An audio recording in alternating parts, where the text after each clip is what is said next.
हाय दोस्तों, guidance corner में आपका स्वागत है। आज का हमारा विषय उन स्टूडेंट्स या उन अभ्यर्थियों के लिए है जो उत्तर प्रदेश में नौकरी की तलाश कर रहे हैं और जिनकी कम से कम योग्यता 10वीं पास है। तो ऐसे स्टूडेंट के लिए ये एक बहुत अच्छा मौका है। उत्तर प्रदेश अधीनस्थ सेवा चयन आयोग लखनऊ ने विज्ञापन संख्या 7 परीक्षा 2023 के हिसाब से प्रारंभिक अर्हता परीक्षा यानी प्रिलिमिनरी एलिजिबिलिटी टेस्ट पैट 2023 का विज्ञापन जारी किया है। आपने हो सकता है इसके बारे में सुना हो। पैट काफ़ी फेमस हो गया है जब से ये 2020 से उत्तर प्रदेश में लागू हुआ है। तो ये विज्ञापन कल की डेट यानी 1 अगस्त में जारी किया गया है और 1 अगस्त से ही फॉर्म अप्लाई हो रहे हैं और 30 अगस्त इसकी लास्ट डेट है।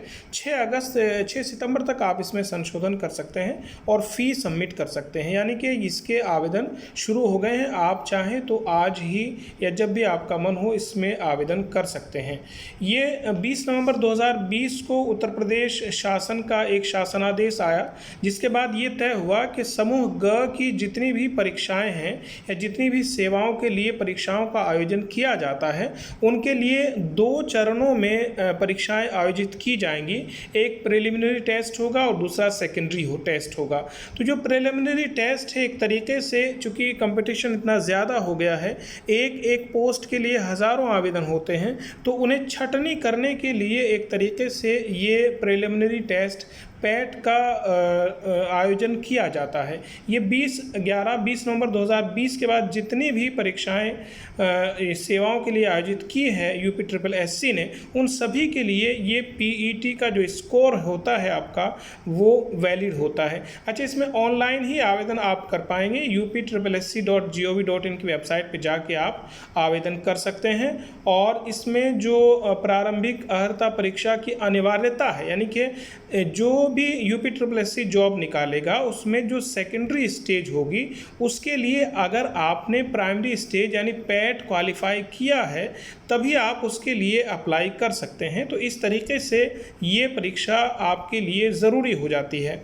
अच्छा, एक चीज़ और है, यहाँ जो परीक्षा आप देते हैं उसका स्कोर 1 साल के लिए वैलिड रहता है, यानी कि जैसा PET 2022 का जो रिज़ल्ट है वो 25 जनवरी 2023 को घोषित किया गया है, तो वो 1 वर्ष की अवधि यानी 24/1/2024 तक प्रभावी होगा। उसके बाद अगर आप इसकी देना चाहते हैं परीक्षाएं तो फिर आपको दोबारा से वो टेस्ट क्वालिफाई करना होगा। तो इसलिए आप ये दिमाग में रखेंगे कि अगर आपको ये सेवाएं लेनी है तो हर साल आपको PET में बैठना ही होगा।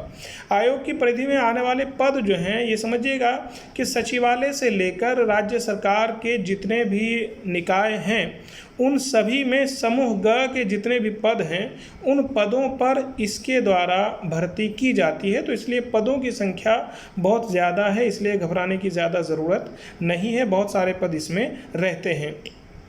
ऑनलाइन आवेदन करने वाले अभ्यर्थियों के लिए आवश्यक सूचना वो सारी चीज़ें आप जानते ही हैं भाई। रजिस्ट्रेशन करेंगे, फ़ोटो हस्ताक्षर अपलोड करेंगे, उसके बाद प्रिंट आउट ले लेंगे और फीस सबमिट करेंगे। प्रिंट आउट लेना आपके लिए ज़रूरी है, प्रिंट आउट की आगे भी ज़रूरत पड़ेगी।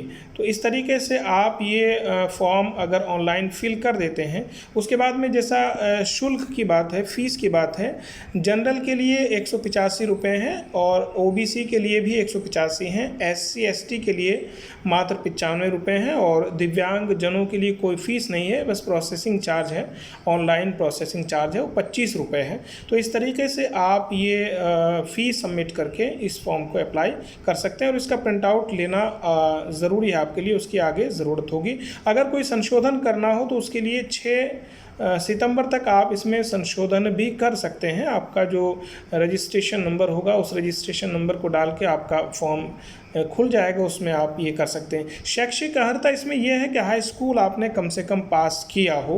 भाई हायर एजुकेशन आपकी कितनी भी हो सकती है, लेकिन मिनिमम जो क्वालिफ़िकेशन है वो जब आप अप्लाई कर रहे हैं यानी उस दिन तक या इसका जो नोटिफिकेशन 1 अगस्त से पहले आपने हाई स्कूल की परीक्षा पास की हो। अच्छा, उम्र उम्र सीमा एज लिमिट की बात क्या है, कुछ सेवाएं ऐसी जिनमें मिनिमम एज 18 साल होती है और मैक्सिमम 40 साल होती है, कुछ में मिनिमम एज 21 साल होती है। तो इस तरीके से कम आपकी उम्र 18 साल या 21 साल वाले भी दे सकते हैं, क्योंकि कुछ सेवाओं में 21 वर्ष कम से कम होती है। तो कम से कम आपकी उम्र 18 साल हो और ज़्यादा से ज़्यादा आपकी उम्र 40 साल हो। आरक्षण के अनुसार उसमें भी छूट दी हुई है। जो गवर्नमेंट जॉब में है उन्हें भी 5 साल की छूट का प्रावधान इसमें किया गया है। तो इस तरीके से आप इसे अप्लाई कर सकते हैं। रिजर्वेशन जो हमारा रिजर्वेशन सिस्टम है उसके अकॉर्डिंग आपको रिजर्वेशन दिया जाएगा। और परीक्षा का जो कार्यक्रम है वो वेबसाइट पर आपको मिल जाएगा, यानी कि upssc.gov.in आप वेबसाइट चेक करते रहेंगे। और उसके बाद में जो आपका ये सारे डॉक्यूमेंट्स हैं वो आपके पास होने चाहिए। ये सब नॉर्मली बातें हैं। उसके बाद हम देखते हैं कि ये विज्ञापन संख्या 7 परीक्षा, यानी कि ये एक तरीके से उसका सिलेबस दिया हुआ है। आप इसका स्क्रीनशॉट भी ले सकते हैं। और एक बात ध्यान रखिएगा, सबसे ज़रूरी किसी भी कंपटीशन के लिए, किसी भी परीक्षा को आप दे रहे हों तो उसका सिलेबस आपके पास होना ज़रूरी होता है। सिलेबस के अकॉर्डिंग ही आप उसकी तैयारी करें। इसमें 100 प्रश्न आएंगे, 2 घंटे का समय होगा और इसमें नेगेटिव मार्किंग भी होती है। 1/4 अंक इसमें नेगेटिव मार्किंग होगी और 100 नंबर का ये आपका पेपर होंगे। इसमें सब्जेक्ट दिए हुए हैं, जैसा इंडियन हिस्ट्री दिया हुआ है, इसमें एंशिएंट, मिडिवल और मॉडर्न तीनों हिस्ट्री है।